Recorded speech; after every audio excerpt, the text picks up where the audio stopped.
नमस्कार, स्वागत है आप सभी का बेबाक न्यूज इंडिया में और मैं हूं कपिल चौरसिया। आज हम बात करेंगे कॉफी की। बिल्कुल आप लोगों को पता है कि 2024 का बिगुल बज चुका है और 2022 में क्या हुआ। 2022 की फिर से मैं आपको बता दूं, आप लोगों ने एक वीडियो देखी होगी, गल्लई गल्लई गल्लई गल्लई गा साइकिल वाला तीनों ले गया। अब साइकिल वाला ले गया तो साइकिल वाले का मतलब है समाजवादी वाले ले गए, समाजवादी पार्टी वाले। अब 2024 का चुनाव आया। एक तरफ मोदी जी कह रहे हैं अब की बार 400 पार, वहीं पे अखिलेश जी कह रहे हैं कि 80 में 80 नहीं आने वाली इनकी, 400 की बात तो छोड़ दीजिए। अब बात करें चुनाव कौशाम्बी लोकसभा की, तो अभी तक यानी कि आज की डेट तक अगर बात की जाए तो अभी तक ना भारतीय जनता पार्टी ने और ना तो समाजवादी पार्टी ने, दोनों के लोगों ने अभी तक अपने लोकसभा प्रत्याशी का नाम ओपन नहीं किया, यानी कि अपना लोकसभा प्रत्याशी नहीं उतारा है। 20 मई को चुनाव भी है और आज हम बात करेंगे समाजवादी पार्टी के कार्यकर्ताओं से कि आखिर कहां पे विलंब है, उनके आखिर बात कहां तक चल रही है। क्योंकि जिस हिसाब से चुनाव चल रहा है और सरगर्मियां चल रही हैं, कई एक जगह का तो बस 19 अप्रैल से शायद चुनावी प्रक्रिया भी चालू है, उसके बाद तमाम तरह की चीजें भी है। तो हमारे साथ दो समाजवादी पार्टी के एकदम कहते हैं ना कट्टर सपाई, वो खड़े हैं और आज इनसे जो बात होगी एकदम तीखे सवाल होंगे। तो सबसे पहले आप अपना नाम बता दीजिए। मेरा नाम है शहनवाज अहमद और मैं समाजवादी पार्टी 251 विधानसभा सिराथू का अध्यक्ष हूँ। जी, ये बता दीजिए कि क्या मामला कहाँ पे अटक रहा है, लोकसभा प्रत्याशी कहीं नहीं आपको उतर रहा है। समाजवादी पार्टी चुनाव की पूरी तैयारी कर चुकी है। संगठन ने अपने स्तर से सारी तैयारी कर ली है। शीघ्र ही हमारे राष्ट्रीय अध्यक्ष आदरणीय अखिलेश यादव जी के द्वारा 50 लोकसभा कौशाम्बी का प्रत्याशी घोषित किया जाएगा। उसके बाद सभी संगठन के कार्यकर्ता चुनाव के लिए उतर जाएंगे और हमें विजयश्री मिलेगी। विजयश्री मिलेगी। पहले से आपने कह दिया, यहाँ मोदी जी कह रहे हैं अब की बार 400 पार, 80 में से 80 हमारी है। मोदी जी कह रहे हैं 80 में 80 है, हम कह रहे हैं कि अब की बार 2004 जिस तरह से 2004 में अटल बिहारी वाजपेयी जी की का इंडिया शाइनिंग धराशाही हुआ था, उसी तरह से 2024 में मोदी जी का ये सिगुफा भी धरा का धरा रह जाएगा और एक बार फिर से जो है इंडिया गठबंधन की सरकार 2024 में बनने जा रही है। अच्छा चलिए, वो बात तो हम आपसे बात करेंगे, इस बात को हम पोस्टपोन करते हैं। क्या लग रहा है आपकी समाजवादी सिंबल के से चुनाव लड़ा जाएगा या कांग्रेस के सिंबल? नहीं, लोकसभा कौशाम्बी में समाजवादी पार्टी के खाते में सीट है और यहाँ पर साइकिल का चुनाव निशान होगा और उसी सिंबल पर हमारा प्रत्याशी लड़ेगा। अच्छा, कौन हो सकता है आपके हिसाब से कौन हो सकता है? हमारे हिसाब से कि जो भी राष्ट्रीय अध्यक्ष जी, हमारा तो चुनाव चिन्ह साइकिल है और जो भी सिंबल लेकर के आ जाएगा वो हमारा प्रत्याशी। नहीं, एक पार्टी लेवल की बात करा जाए तो आप पार्टी के विधानसभा अध्यक्ष हैं, तो कहीं ना कहीं पार्टी में अहम भूमिका भी होती है। आपको क्या लग रहा है कौन आ रहा है चेहरा? नहीं, हमारे हिसाब से कि हम लोग तो साइकिल को लेकर के तैयारी कर रहे हैं, हमारा पूरा संगठन कर रहा है। तो राष्ट्रीय अध्यक्ष जी जिसको भी उतार देंगे साइकिल से वो हमारा प्रत्याशी। मतलब आप नाम नहीं खोलना चाहते हैं? नहीं, 1-2 दिन के अंदर हमारा राष्ट्रीय अध्यक्ष जी कौशाम्बी का लोकसभा प्रत्याशी घोषित कर देंगे और उसके बाद जो है हम लोग पूरे दमखम के साथ अगर बातें किसकी ज्यादा चल रही है, एक तरफ से इंद्रजीत सरोज जी, एक तरफ से इंद्रजीत सरोज जी के लड़के जी और उनके क्या कहते हैं मतेश चंद सोनकर जी, ऐसे तमाम नाम चल रहे हैं, लेकिन आपके हिसाब से भारी कौन चल रहा है? ये कौन अच्छा चुनाव इसका निर्णय करने का अधिकार जो है रानी राष्ट्रीय अध्यक्ष जी को है और जैसे ही कुछ होगा हम आपको बताएंगे। कुछ अंदर की बात नहीं है आपके पास? नहीं, जो राष्ट्रीय अध्यक्ष तय करेंगे हम लोग उस पर काम करेंगे। चलिए शहनवाज जी, एक बात और करेंगे। 2022 के चुनाव में जिस हिसाब से देखा जा रहा था और आपने कौशाम्बी जनपद की तीनों सीट ले गए, सबसे पहले तो कैसे ले गए वो बताइए। सत्ता पक्ष के विधायक बैठे थे और तीनों सीटें आप लोग ले गए, कैसे ले गए?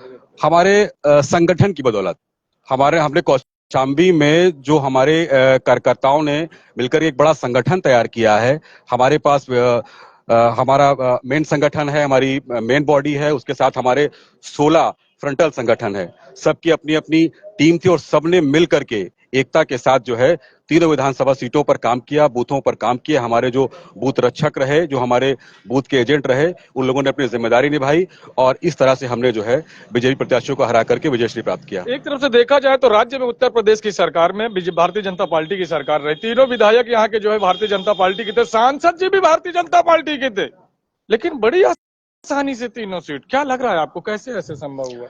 ये तो सभी की, आप भी किए, उन्होंने भी किया, भारतीय जनता पार्टी वालों ने। यहाँ पर जो है जो यहाँ के विधायक रहे, कहीं ना कहीं वो विकास करने में असफल रहे।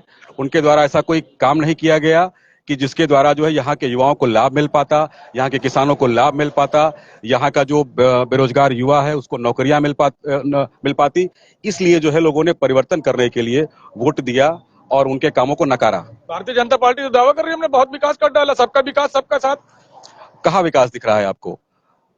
आप बताइए कि जनपद कौशाम्बी में कितने युवाओं को रोजगार मिला, कितने जो है स्कूल्स खोले गए, कितने कॉलेजेस खोले गए, कितने युवाओं के लिए अलग से फैक्ट्रियां खोली गई। देख लीजिए ओवरब्रिज, देख लीजिए पीछे, ये दिखाई जरा कैमरामैन सब, ये देखिए ना विकास हो तो गया ओवरब्रिज। क्या इससे लोगों को नौकरियां मिल जाएगी? नहीं, ओवरब्रिज से नहीं, लेकिन जाम का समस्या का जो सामना करना पड़ता था वो खत्म हो। जाम की समस्या तो अभी भी यहाँ आप निकल जाइए, मतलब पार्किंग की जगह नहीं है। जो भी यहाँ पर दुकानदार हैं उनका कहना है कि जो है पार्किंग न होने से, जगह न होने से साधन हमारे आगे रुक नहीं पाता, तो व्यापार कहाँ से हमारा होगा?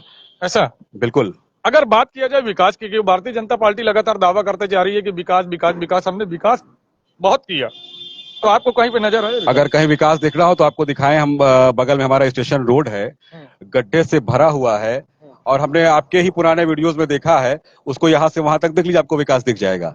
आगे आपको कहीं जाने की जरूरत नहीं पड़ेगी, यही विकास देख लीजिए। ये बात तो हम आपकी मान रहे हैं कि हमने कई बार उसके स्टेशन रोड के लिए वीडियो की, और वीडियो करने का मतलब सांसद जी के लिए भी किया, लेकिन सांसद जी हो सकता है सही टाइम लगे, तिबारा हैट्रिक मारे तो करवा दे। मतलब 10 साल में एक तो रोड नहीं बन पाई, और आप बात कर रहे हैं कि जो है और मौका दिया जाए।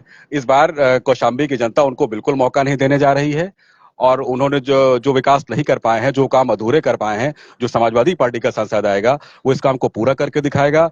और जो आपका स्टेशन का रोड है उसे, ये आप कह रहे हैं कि सांसद जी की समाजवादी पार्टी के आएंगे, ये कैसे आपने भविष्यवाणी कर दी आपने? चूंकि जनता इस बार जो है पूरे आक्रोश में है कि पिछले 10 सालों में हमारे लिए कोई काम नहीं हुआ। अगर सिराथू जैसे जहां पर जो है पूरे कौशाम्बी का सबसे बड़ा स्टेशन है, सबसे ज्यादा यात्री यहाँ पर आते हैं, सब ज्यादा विंडो पर जो है यहाँ भीड़ होती है, सबसे ज्यादा रिजर्वेशन यहाँ से होता है।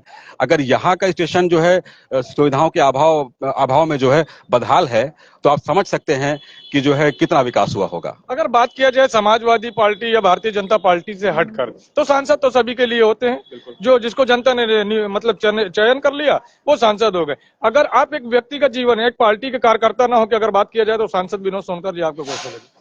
उनका कार्यकाल कैसा रहा?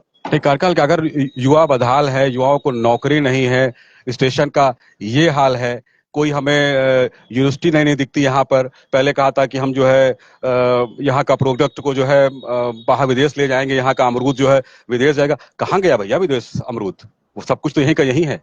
किन मुद्दों को लेकर आपके कार्यकर्ता, यानी कि समाजवादी पार्टी के कार्यकर्ता आपकी फील्ड में उतरेंगे? 2024 को बहुत बड़ा फेस है। समाजवादी पार्टी पूरे तौर तरीके से युवाओं के मुद्दों को लेकर के, बेरोजगारी के मुद्दों को लेकर के, एक रिपोर्ट आई है कि देश का जो है 83% युवा बेरोजगार है।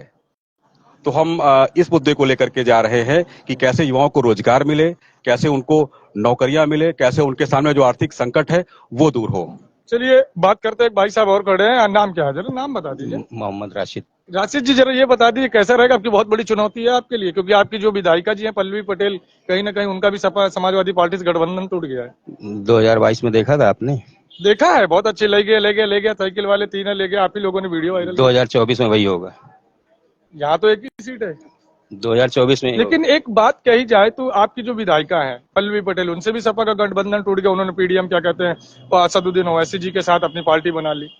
उस पर कोई असर नहीं पड़ेगा, हमारी पार्टी में कोई असर नहीं पड़ेगा। ऐसा क्यों? नहीं सर, पड़ेगा ना कहीं कहा जाता था कि ये पटेल समाज भी उनके रहने से आपके साथ जुड़ा था। नहीं जुड़ा था। कोई फर्क नहीं पड़ेगा? कोई फर्क नहीं पड़ेगा। कोई फर्क नहीं पड़ेगा? कोई फर्क नहीं पड़ेगा। क्यों सर, आपको क्या लगता है? समाजवादी पार्टी के साथ इस बार पूरी तरह से उत्तर प्रदेश का पिछड़ा, दलित और अल्पसंख्यक समाज उसके साथ में है, और मिल करके जो है उत्तर प्रदेश की सभी सीटों पर समाजवादी पार्टी को जीत दिलाने का काम करेगा। अगर शहनवाज जी बात किया जाए तो 2022 के चुनाव में समाजवादी पार्टी ने कमेरावादी से गठबंधन किया और यहाँ से विधायक पल्लवी पटेल जी को उतारा था, जो कि कमेरावादी से थे, मतलब पटेल समाज के वोट उनको काफी अच्छी तरह से मिले थे।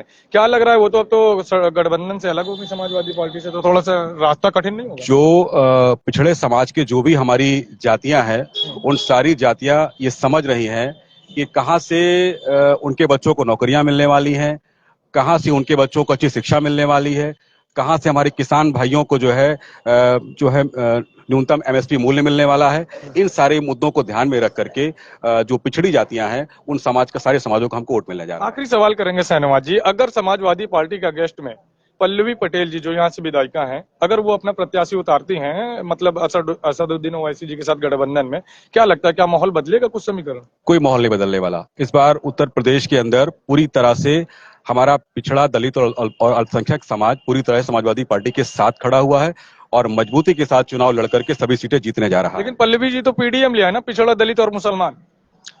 उससे कोई फर्क नहीं पड़ता, वो तो चुनावी शिगुफा है। हमने तो लगातार काम किया है और पिछले चुनाव की हम बात करें तो समाजवादी पार्टी पूरे उत्तर प्रदेश में 37% वोटों के साथ विपक्ष में बैठी हुई है और इस बार हम इस वोटा परसेंटेज को 50% तक लेके जाएंगे और सभी सीटों पर विजय प्राप्त करेंगे। क्या लग रहा है कि 2024, बिल्कुल सबसे पहले तो आप ये बताइए कि प्रत्याशी कितने दिन में आपके हिसाब से, जो आपका दिल कहता है? हमें लगता है 2 से 3 दिन में 2 से 3 दिन प्रत्याशी आ जाएगा। फिर उसके बाद आपका?